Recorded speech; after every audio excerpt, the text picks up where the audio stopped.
Okie doke. Hi everyone, welcome to ArtsFest Online. This afternoon we will be joining Dr. Louise Fenton in a presentation about writer and illustrator Edward Gorey. Louise is an academic, writer, illustrator and cultural historian and is a senior lecturer in Contextual Studies at the University of Wolverhampton. If you have any questions for Louise, just pop them in the Q&A box and we'll go through them at the end of the talk. Just a reminder that this is a public platform and the session is being recorded, so please do not share any confidential information. Over to you, Louise. Thank you, Claire. Good evening, everybody, and thank you for attending another of my talks. I hope you're all well and staying safe. If you haven't been to any of my talks before, please be aware I'm not sure who's out there. I can't see any of you, so if you sat with slippers on the desk, that's fine. I can't see you, so relax and enjoy. My name's Dr. Louise Fenton. As Claire said, I'm a senior lecturer at the University of Wolverhampton in the School of Art. I'm going to tonight talk about the life and career of Edward Gorey. For those of you who do know me, you know that my interests lie in the macabre, the unusual, the paranormal, the perhaps unusual things such as witchcraft, voodoo, Haitian Vodou, curses, haunted dolls, the paranormal. But my background is also as an illustrator and an artist. And as an illustrator, Edward Gorey was right up my street. And I'm sure that as I tell you his story, you'll understand why. Okay, for some reason my screen isn't, oh, there we go. Okay, so this is Edward St. John Gorey, born in 1925 in Chicago. He was a child prodigy. He drew pictures from the age of 2, and he taught himself to read by the age of 3. Through school, he excelled, and he skipped quite a few years because he was so advanced. And he finally went to Chicago's Francis Parker School. And here again, he was exceptional. He participated in all facets of school life. He exhibited in art shows. He was in school publications. And as he grew older, he had the highest regional score on any college board across the area. And he had numerous scholarship offers. But this was the early 1940s. And at age 17, he was drafted into the US Army as the US had joined World War II. So he served during World War II from 1943 until just after the war, but he didn't see active service. He was mostly located in Utah. It's worth noting that we know very, very little about Edward Gorey. We don't know a lot about his life, or didn't until last year, and the one and only biography is now being published by Dearie, and I'll tell you more about that towards the end of the talk. So we have finally got some information, as Dearie was allowed access to papers and letters. But there's very little known. He wasn't in the public eye very much. No sensational or celebrity relationships. He was just a very enigmatic, eccentric, creative, and in my opinion, genius. So let me introduce you, or remind you of, the life and works of Edward Gorey. He was absolutely intrigued by death. It's a recurring and enduring theme in his work, in all of his picture books. Deadpan accounts of murder, discreet depravity. In a Vanity Fair article, he did say that the greatest love of his life were his cats. And when he was asked what his favourite journey was, he said it was looking out of a window. He was often believed to be Victorian, British, and dead during his lifetime. But he lived throughout the 20th century. He was American. He only came to Britain once in his lifetime, but absolutely loved everything about Britain. The settings for his books are very British. He used British spellings. The era they're set in kind of span the Victorian, Edwardian and Jazz age, so the early 20s and 30s. They kind of merge all of those together. His work echoes the work of Edward Lear and Lewis Carroll, but his tone is very macabre, and more often than not, children are the victims. If the story starts with a child, you can be pretty sure that child's not going to make it to the end. He classified his style as Amphigori, or literary nonsense, and he uses the Gothic style. And in an interview, he once said that telling stories for children, or telling these nonsensical stories for children through a colourful, sunny style, is just boring, boring, boring. Why do that when you can have children being massacred and murder and mayhem on your pages? So, Gorey. He enrolled at Harvard. After finishing service in the army, he enrolled at Harvard University to study French literature. And he began pursuing numerous artistic interests, publishing stories, poems, designing sets, directing and writing for the Poets Theatre. And thankfully, some of this early work survives. This is a poster for the Poets Theatre. What you might notice is if you look at some of the entries on it, this is obviously designed by Gorey, it says the Poets Theatre, an entertainment somewhat in the Victorian manner. And then on the right-hand side, lantern slides, a horror play. So already at this early stage, you start to see these little spooky things creeping in. Another poster he did, which really does start to show his illustrative style, was for the Poets Theatre presenting Fire Exit, a vaudeville for Eurydice. And I've probably pronounced that totally wrong, but it was at the Brattle Theatre, and this again is a very early piece. This is sort of towards the late 40s. Just after he left Harvard in 1950, he did appear in a published book. And in 1952, he was offered a position at the publisher's Doubleday Anchor in New York City. Doubleday were already a publisher, a renowned publisher, but they were opening another branch in New York City. How did he get this job? Well, he did attend Harvard with the wife of the publisher for Doubleday Anchor, Jason Epstein. Anyway, he held his own and he was significant in the art department, and he became recognised as a commercial illustrator. He worked through a number of publishing houses before he went freelance in the mid-1950s. So these are examples of some of the covers that he did. On the left-hand side, Cold Hand in Mind by Robert Eichmann.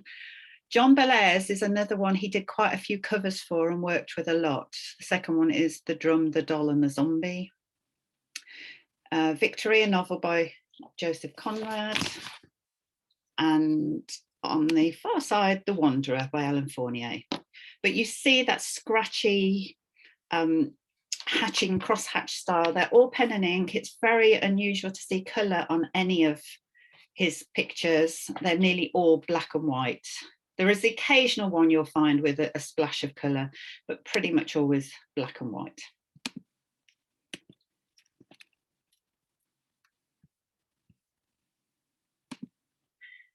Another example is John Bellairs' The House with a Clock in its Walls. And what's different about this one, if you look at the bottom, it does say drawings by Edward Gorey. So as well as doing the covers, he started to illustrate a number of works.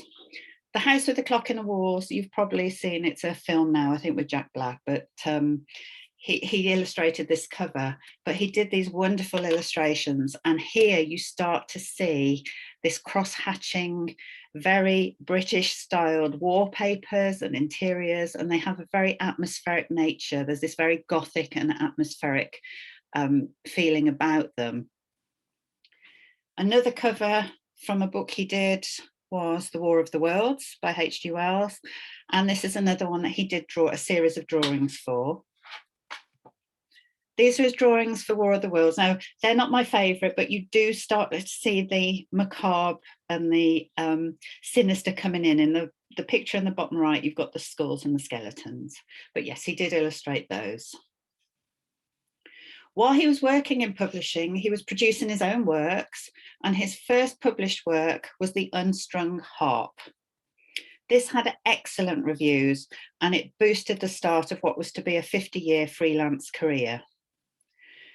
What was unusual about this was it was an early piece which had text and image, not in a comic book style, but is now seen as a precursor to graphic novels because it had a full narrative. In The Unstrung Harp, there was a lot of text within the book.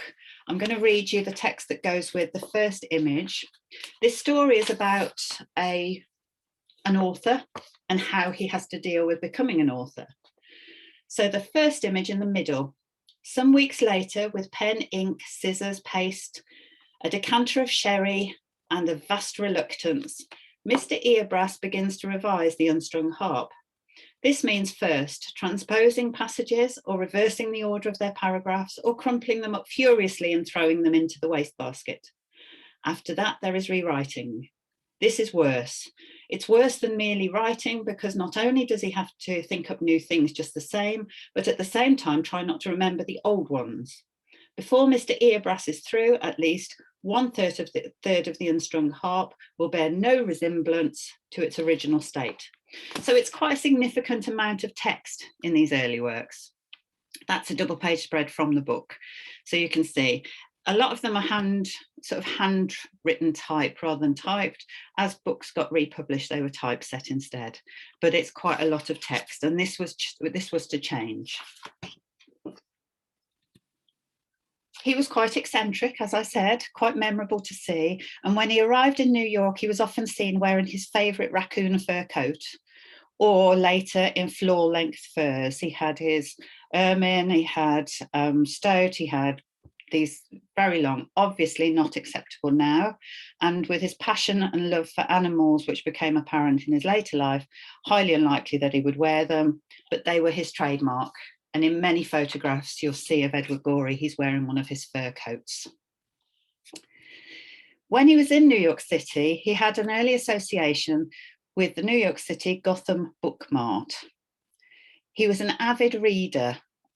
He first made contact with the Gotham Book Mart in the 1940s when he was in the army, because he was an avid reader, as I said, and he accumulated a unique library, which eventually numbered around 25,000 books. And this is a private personal library. And at the time of his death, that was the rough count. When he went freelance, he used to visit Gotham Book Mart often and became friends with the founder and owner, Francis Stelloff.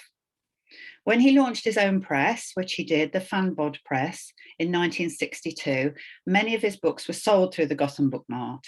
And Gotham Book Mart then opened a second-floor gallery in 1967, and Gorey exhibited there regularly for 32 years until his death. Sadly, the Gotham Book Mart is no longer there. It was sold up lock, stock and barrel a few years ago, but this is the memorable sign that you may see. Gorey had always loved the theatre, and when he went to New York City, he absolutely adored the ballet. But during his childhood, he spent his summers on Cape Cod, and as an adult, he went there a lot for summertime, and he was involved in productions. And in 1973, Gorey designed a production of Dracula for a little theatre on Nantucket Island. It generated a lot of interest, and in 1977, it opened on Broadway as Edward Gorey's Dracula. A huge commercial success, excellent reviews. It won 2 Tony Awards. It ran for 3 years on Broadway, and then it toured across America. It came to London and to Australia. And this is the poster for the Edward Gorey production. These are some of the sets. So on the left, these are the actors actually performing. So you can see the costumes which Gorey designed. He also, if you look at the floor, you can see that even the floor and the set on the floor is cross-hatched and drawn out. On the right-hand side, it's more of a library. So you can see this beautiful stonework, but it just screams of an Edward Gorey image. It's just that beautiful drawn effect. So very black and white with these costumes. And of course, I had to show you the Dracula costume. Here we see Count Dracula on the left. And if you look closely, the set on the right is the coffin scene, where you can see all the Gorey, as in Edward Gorey's drawings of the set. And in between the stones, you can just about make out the skulls. If you look to the left of Dracula at low down, there are skulls embedded into all the stonework. But this was a fabulous set. And he obviously made good money from this and became quite well known. Gorey's writing and art received critical reviews and praise and have been translated into multiple languages. In 1972, he published his first anthology, Amphigori, 15 books by Edward Gorey.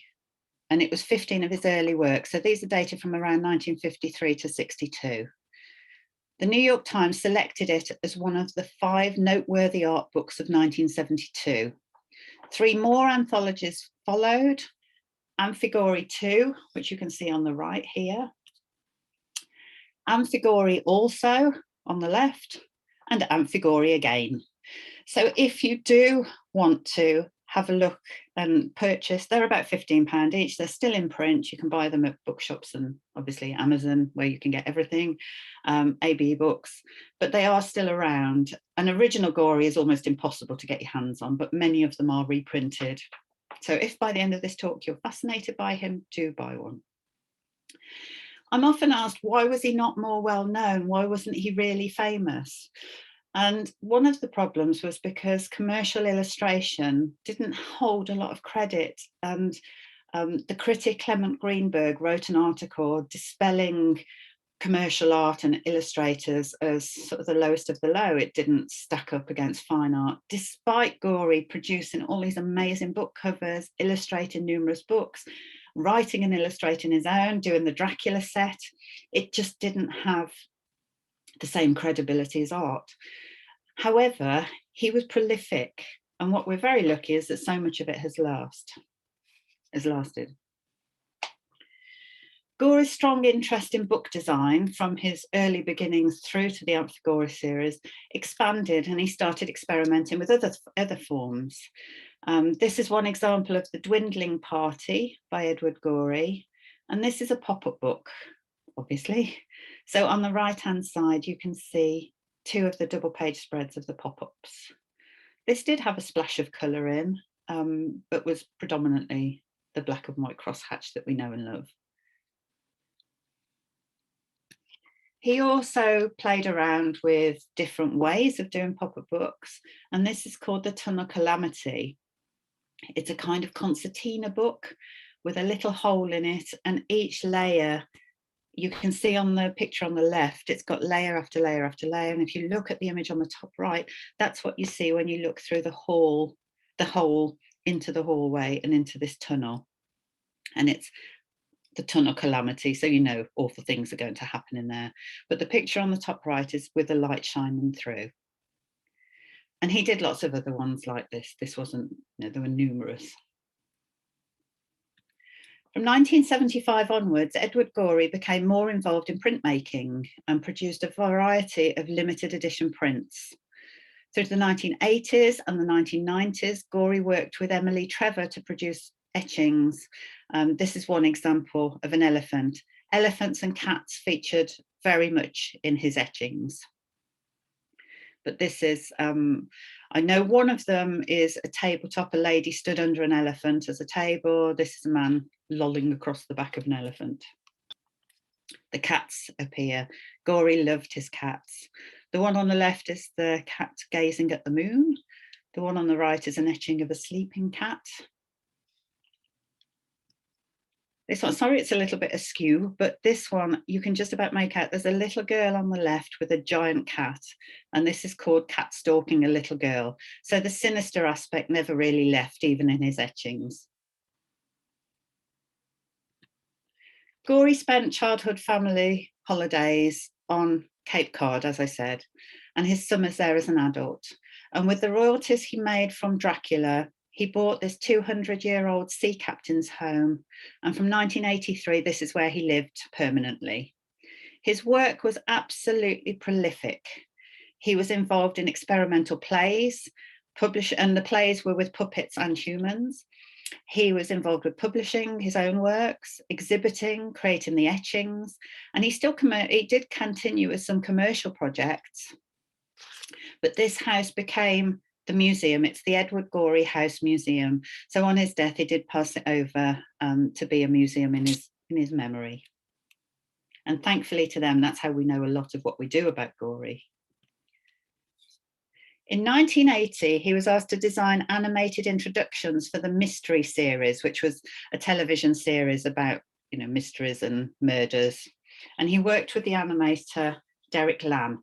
And I'm crossing everything that this is now going to work. So I'm going to just play you. It's only a few seconds long, but this is one of the intros to give you a flavour of what he was asked to do.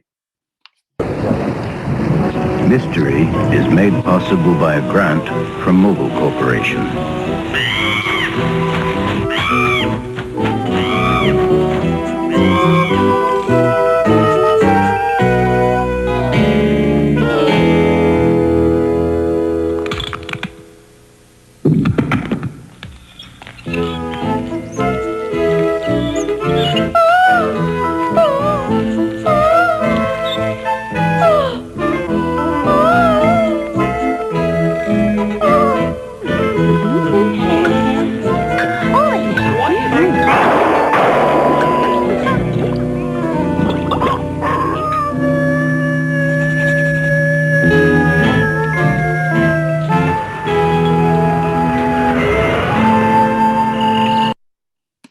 So that gives you an idea of the sort of illustrations and animation, how it worked.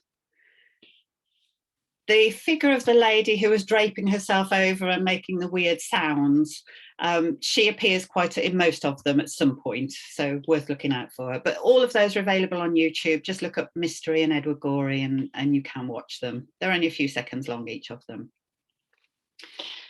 And so now on to some of his books. I'm going to show you a series of images. I can't take you through all of them because he was, as I said, he was prolific, but I'm going to show you some of the pages. These are some of the titles. So we've got The Hapless Child. Child becomes orphaned after the demise of her parents, and you know it's not going to end well. She's on the streets. I'm not going to give a spoiler for that one, but yeah, The Hapless Child was an early one.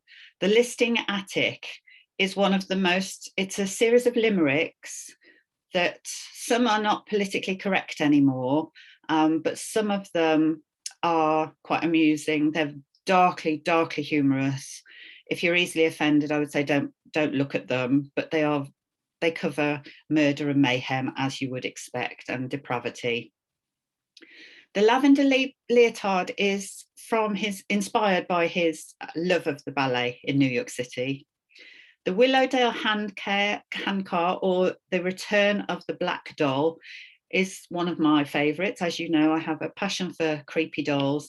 And if you look, this is the cover of it, and if you look on the left in the centre part of the support on the rail track, you can just make out the little doll. And she appears in most of the scenes, and you know it's not going to end well for anybody. And The Remembered Visit is the one in the bottom left. So those are some of the titles that Edward Gorey has done. And again, this is from The Remembered Visit, but it gives you an idea of that atmosphere and the costumes that he tries to portray. Very British. These are kind of spanning that Victorian, Edwardian, Jazz Age, 1920s, 1930s. So it's very British. All the spellings are British. They're very British countryside locations, country houses, country estates. And then you've got the costumes. So it all evokes that atmosphere, and it's easy to understand why a lot of people thought perhaps he was Victorian and British. The Doubtful Guest was an early work.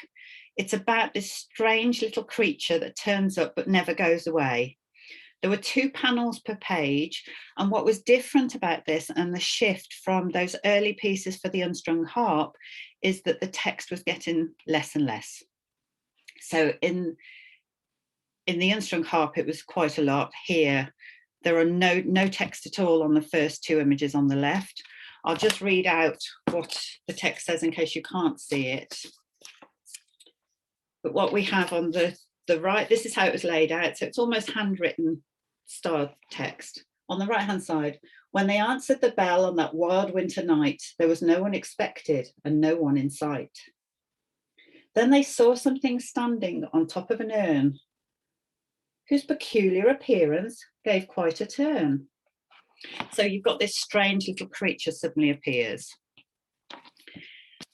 I am going to read these to you. They're only very short. So on the left-hand side, every Sunday it brooded and lay on the floor, inconveniently close to the drawing room door. Now and then it would vanish for hours from the scene, but alas, be discovered inside a tureen. It was subject to fits of bewildering wrath, during which it would hide all the towels from the bath. In the night, through the house, it would aimlessly creep, in spite of the fact it's being asleep. So that gives you a flavour of this nonsensical poem. And if you've read Edward Lear, you can see how that fits in. Another one is the Fatal Lozenge. Edward Gorey liked to do quite a lot in alphabets. So a lot of his works are alphabetical. And again, I'm just going to show you a couple. This is one of the ones that I had to be very selective in what I could show because they're not so politically correct anymore. They're quite horrific in some of the scenes. But B, the baby lying meek and quiet upon the customary rug has dreams about rampage and riot and will grow up to be a thug. Then on the right-hand side, we've got R for resurrectionist, the ones who used to dig up the bodies for medical science and money, of course. The resurrectionist goes plying without ado his simple trade.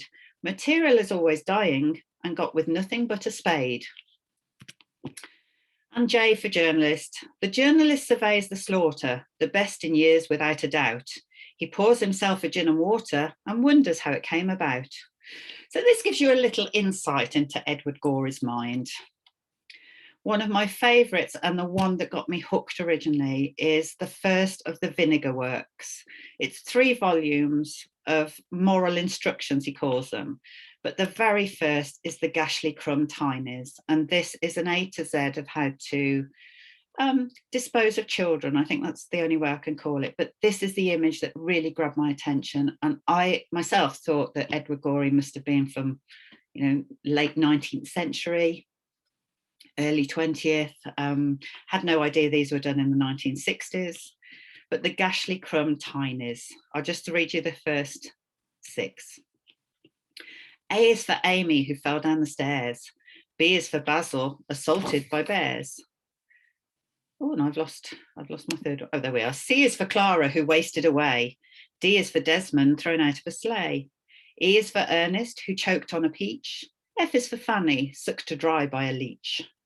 So again, you can get the gist of what's going on and you can kind of work out what's going to happen to the other 20 children that are featured in this. It doesn't really take a lot to use your imagination. But he came up with so many ways of disposing with children. It's quite disturbing, but had quite a lasting influence. If you think about South Park and Killing Kenny, if any of you watch that, it's that kind of humour. The next in the trilogy for the Vinegar works is the Insect God. And I find this one quite weird. It's a bit out of kilter with most of the work he does. Again, I'm going to just read. I couldn't find panels and I hadn't got time to scan these, but I've got the images, so I'm going to just read you what it says. It's basically a story about Millicent Fraxley, and she goes missing, a little girl. She's not even 5 years old, so this little girl goes missing, and that's how the story starts, and then it's kind of flashbacks to what happened. So the image on the left. Before she could do so, a silent and glittering black motor drew up where she sat nibbling grass. From within came a nearly inaudible twittering. A tiny green face peered out through the glass, and you can just about make out the face of the insect. Then on the next image, this is a few pages on. They removed the child to the ballroom, whose hangings and mirrors were streaked with a luminous slime. They leapt through the air with buzzings and twangings to work themselves up to a ritual crime. And then finally, they stunned her and stripped off her garments. And lastly, they stuffed her inside a kind of pod. And then it was that Maleficent Fraxley was sacrificed to the insect god. So as I said, there's a kind of repetitive, children aren't going to fare well. And the third in this series is The West Wing.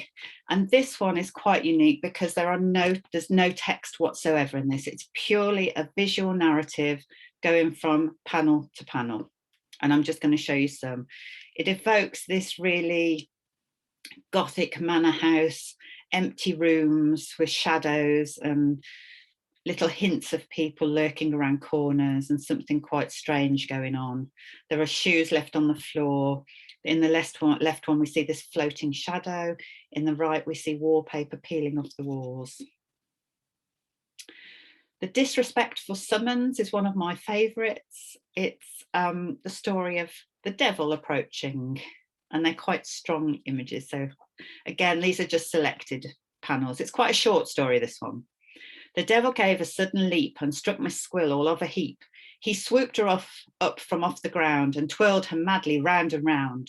And I love these drawings. I love the interpretation of the devil. That night she saw when she undressed, his mark was burned upon her breast. Next day flew in her open door a creature named Beelphazor.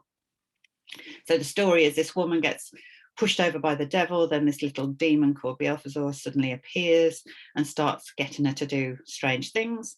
It brought a recipe for fudge of pounded pencil stubs and sludge. Also a book called 92 Entirely Evil Things to Do. So you get the gist of what's going on here. This was my favourite when I discovered it, as you know, with my interest in puppets and witchcraft and dolls. She did her neighbours' forms in wax and stuck them full of pins and tacks. They then expired with frightful pains inside their bowels, lungs and brains. And you know it's not going to end well. He seized her hair and with his hoof he kicked her way out through the roof. The end had come and this was it. He dropped her in the flaming pit. So that was the end of Miss Squill. But all of them have this real dark humour to them. So you have to take them for what they are. If you are easily offended, I would advise you not to plough through all of Edward Gorey's works, but, you know, view them with a wry smile on your face. He was a big inspiration for many works to come, as you can imagine, especially Tim Burton's The Corpse Bride or The Nightmare Before Christmas. You've got Neil Gaiman's Coraline, Lemony Snicket's Tales of, I've forgotten the name of it, Tale of Unfortunate Events, I think. I'm sure somebody can pick me up on that one. But you see this link to everything. Edward Gorey designed and illustrated over 300 books for other people. He wrote and illustrated over 100 books of his own. He was also a long-time advocate of animal welfare, especially his cats. And when he died in the year 2000, he left his estate to the Edward Gorey Charitable Trust, which he established for the welfare of all living creatures, not just cats and dogs, but whales and birds and bats and insects and invertebrates. His house was converted into a museum, and the profits and programmes benefit animal rights and literacy programmes. There's a whole raft of works around children's engagement, which again is quite ironic when you look at some of his work. But I love this picture. This is Edward Gorey with all his books and his cats. And now, thanks to Mark Dearie and his biography, Born to be Posthumous, the eccentric life and mysterious genius of Edward Gorey, we know a lot more about him than we did before. I also have to thank the Edward Gorey House Museum, as they have been really good in helping me with filling the gaps with his biography. And we know a lot more now about this eccentric, enigmatic and mysterious man. The New York Times stated, and I quote this, "Mr. Gorey, it seems, is reassuringly never in or out of fashion, but always lurking like a spirit." And I love that quote. And I hope now you've been introduced or at least refamiliarised with the work of Edward Gorey. And all I can say is, we thank you, Mr. Edward Gorey. Thank you.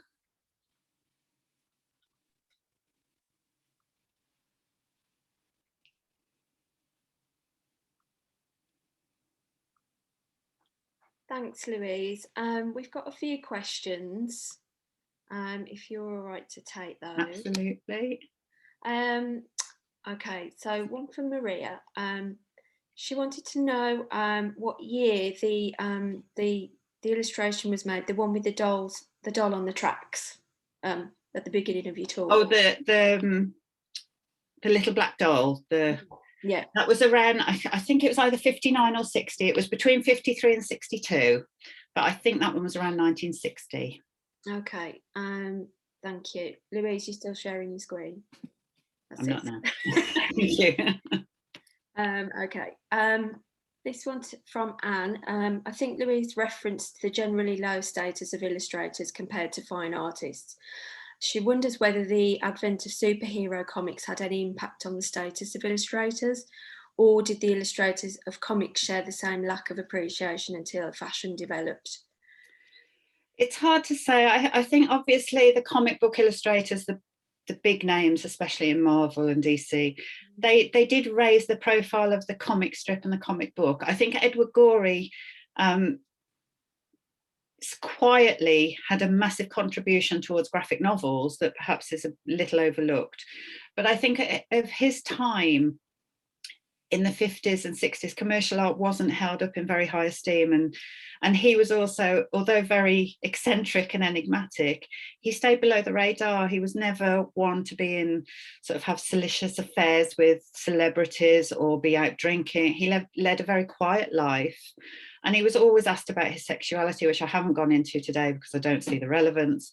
But this was always a bone of contention, whether it, how that impacted him. He always swerved the question and said he was just a person. That's how he answered it. He never got into that discussion. But I think a number of factors sort of conspired against him. But as that quote from the New York Times said, he was always there. He was always in the background. And anybody who's interested in illustration, I feel, should know Edward Gorey. And with Mark Deary's book coming out, I think we might see a little bit more of him. Yeah. This one's from Charlotte, a level 4 illustration student at Wolverhampton. So you've already answered this, whether Tim Burton was inspired by him. But do you know if Tim Burton had any thoughts on his work? Yeah, there's a couple of quotes. I think Tim Burton and Neil Gaiman have actually quoted about Edward Gorey's work. And I think, I'll need to check, but I think it was Tim Burton that said he was waiting for somebody to ask him, have you ripped off Edward Gorey's work? And they never did. And he always said, of course, he was inspired by what he did. And you can see it if you look at Tim Burton's fabulous drawings. You can see those online and in numerous books, and you can see that inspiration of these spindly characters and little spooky and macabre things happening to them. They're quite similar, I think, to Neil Gaiman's illustrations. And again, Neil Gaiman and Coraline, really prime example. And Neil Gaiman has often cited Gorey as an inspiration. You can see that, can't you? Okay, this one's from Helen. Who do you think the market was aimed at? I imagine that children would have found this bizarrely thrilling. They are reminiscent of a few nursery rhymes and stories where the violence is acceptable as it's relatively unreal. He felt that they were for children. He's often quoted as saying, I think I quoted near the start, that he didn't think nonsensical poems should be colourful and sunny and happy and cheerful, that these sort of things should be dark and macabre, and children get a thrill out of them. And I would defy any child not to laugh at some of these images. Yes, some of them are quite horrific, but I think the fact they're drawn, their drawings, it takes it away, and they're not cartoon-like. That would be a disservice to him. But his style, they're very stylistic, and I think that helps to dilute what's going on. And the verses, again, just make you laugh. Yeah, I mean, when Grimm's fairy tales, yeah, they were kids. Oh, the originals are vile. The original fairy tales are horrific. Okay, this one's from David, and you've already touched on this. Did Gorey ever have a close friend or lover? Not that we know of. As I said, he's very private. There's a lot of speculation that he was gay, and because of his generation, obviously being homosexual up until the 1960s was illegal, so there was a lot of speculation that he kept that secret.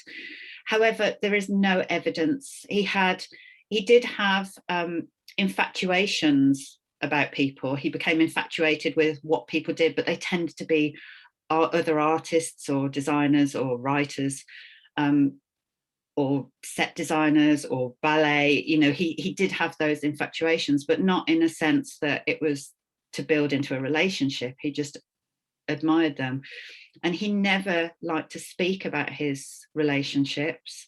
And as I said, his well-known phrase when he talked about relationships was, he's a person. So that was in response to sexuality. And when he asked about his passions in life, it was his cats, hence the little cat, by the way, that I'm wearing tonight. But that was it.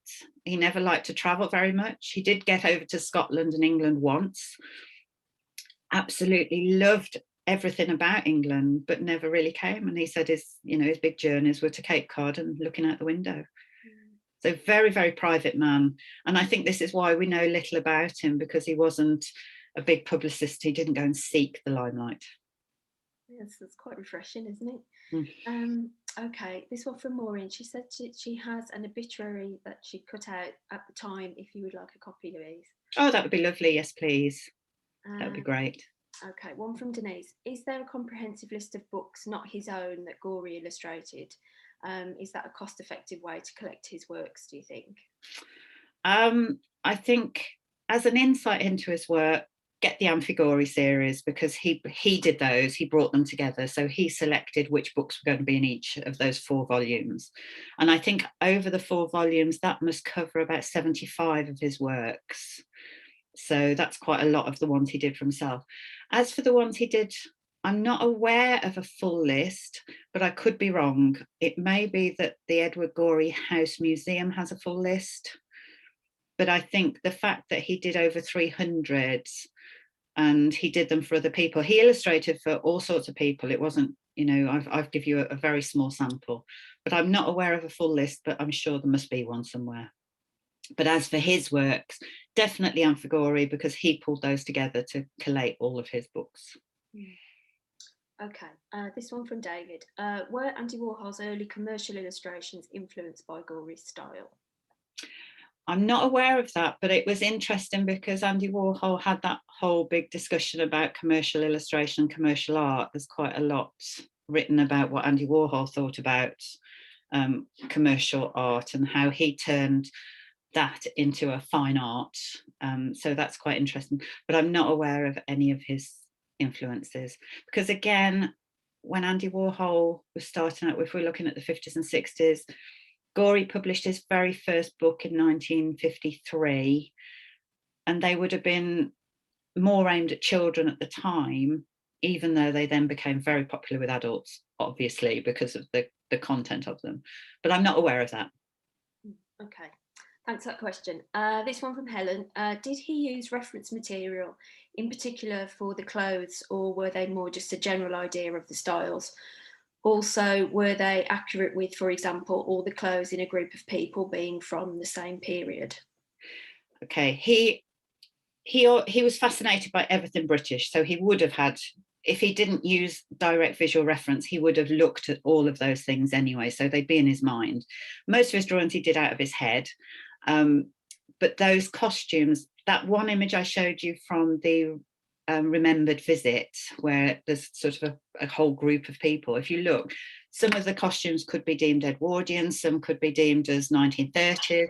He kind of mashed them all together, and it was a generalized Britishness, and you'll often see in his images sort of monocled men wearing golfing trousers. I know in the Unexpected Guest, the Doubtful Guest, that's Weird Little Creature, there's a scene where they're all sat around a table where the creature's eating everything, including the plate, and the ladies are all in very Edwardian long dresses. So it's a kind of mix and match, and this is why people thought he was of the early 20th century. Okay, thanks for those questions. This one from Lauren.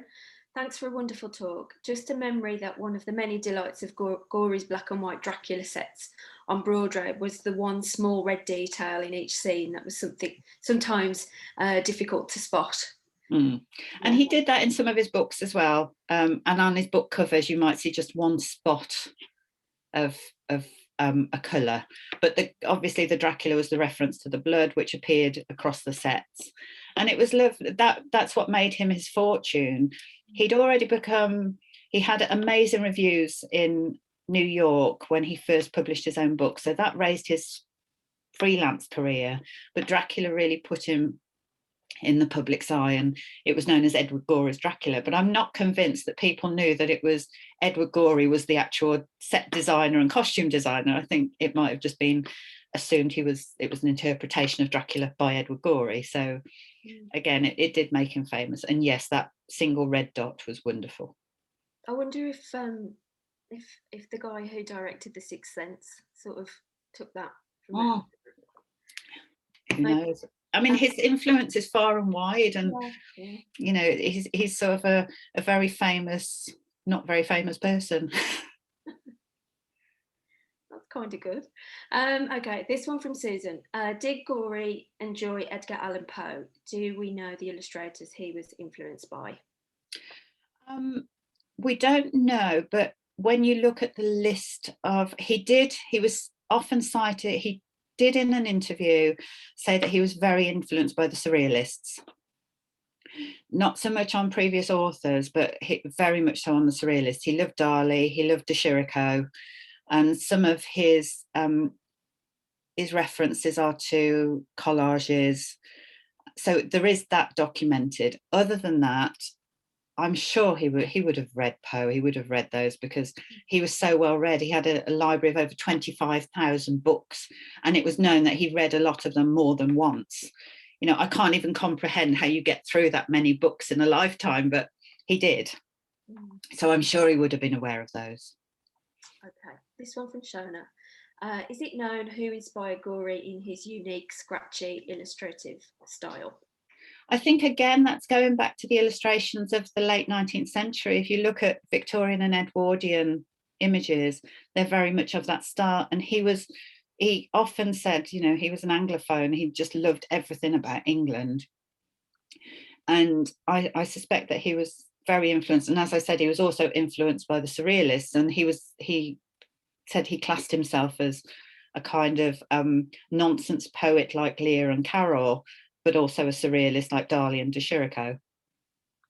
Okay, thanks for that question. I think that covers a couple more that we've got there. Has there ever been a revival of Gorey's Dracula? That one's from Bo. Not that I'm aware of, but there should be. If there has, it did tour for quite a long time. So if anybody out there is involved, you know, yeah, let's get it back out, because it would be wonderful to see it again.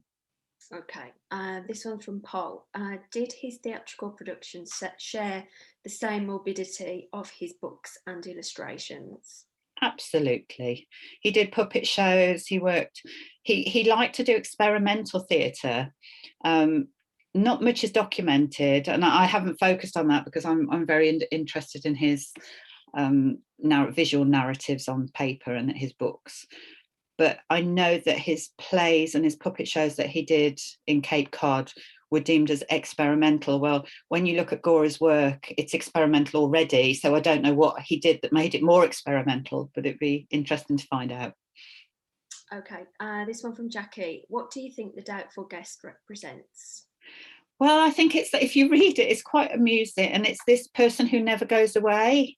He's irritating the whole family. They don't know. It's like a guest who just arrives. It's this big country mansion house. There's a big family, but he just irritates. He has tantrums. It's like a relative that you just really, you feel you should put up, but you don't want them there. And like I said, he pinches the towels for the bath. He has tantrums. He strolls around at night. And it ends, I mean, it's not a spoiler because you can work out Gore's endings, but it ends with him still being there 20 years later and still not going away, and they still don't know why he's there. So it is quite funny, really. But I think it just represents that unwanted guest that will not leave the party. There's always one. Okay. This one from Stephen. He said you can buy his Dracula as a model theatre. Yes, you can. Yeah, I saw that online when I was doing putting the slides together. And it is lovely. And there's quite a few stills of Gorey in front of the designs that he did for the theatre piece. Okay, this one from Anonymous. You've mentioned his love of ballet and his involvement in theatre. Did he ever work on any dance projects in any capacity? No, only the leotard that I mentioned, that one book about the leotard. No, I'm not aware of him ever being involved in dance. I think it was a passion of his, and there was one particular choreographer that he loved in New York, and the name slips on mine. I can let you know, but he never really, not that I'm aware of, worked on any ballets. Okay, this one from Claire. Hello, thanks for this talk. I really enjoyed it. I'm a lecturer on the drama course at Wolverhampton and have used Edward Gorey's books as a stimulus for student productions, but I've had no idea that he also worked in theatre. Are there any other projects alongside Dracula? He did numerous, but I don't know how well. Like I said, I didn't really look into it for this because my passion and my interest has always been in his illustrated books. I know that he did all these experimental works in Cape Cod, and I'm sure something must be documented about them. He also did the work at Harvard, and Harvard are fabulous at keeping archival records. So it might be worth having a look at the Harvard archives for the poets, the early posters I showed, because he was a writer and director of all of that. And if not, I would look at Cape Cod and maybe look him up or contact the museum and see if they've got any records at all, because I'm sure there must be something documented. I mean, this is a type, it wasn't as if there wasn't photography or there wasn't posters, but that early, I'm just trying to see, yeah, it's the Poets Theatre, and I'm sure Harvard must have documents of what he wrote and directed there. Just looking through the chat. Are there any of his original works anywhere, and did he use scratchboard? No, it was all pen and ink. Yes, and etchings. He did some holograms as well, interestingly, when he was working with Emily Trevor. But yes, you can still, they're very expensive. An original Gorey book is phenomenally expensive, and I haven't been able to track any down that I can afford. You can still buy his limited edition etchings. They're still available. So yes, he's still out there. Thankfully, a lot of his work's been reproduced, so we can have access to it, if not the originals, but they are still around, and it's worth just keeping your eyes open for them.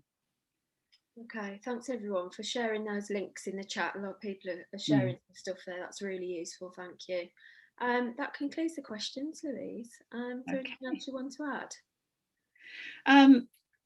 I would seriously advise anybody that's interested in his work, even if you just get the very first Amphigori, it's about £12 or £15. It's got 15 books in it.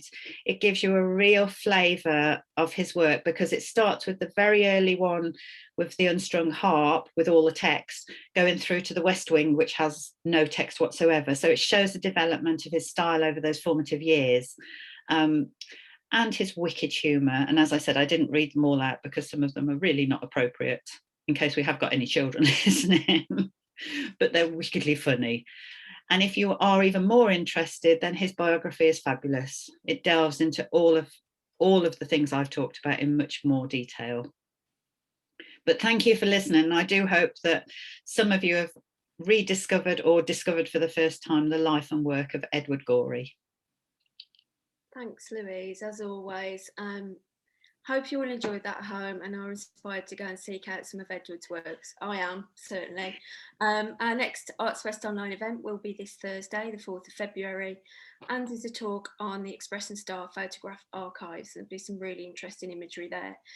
Please visit Eventbrite to book on that for free. Thanks for watching, and see you all soon. Bye. Thank you, bye-bye.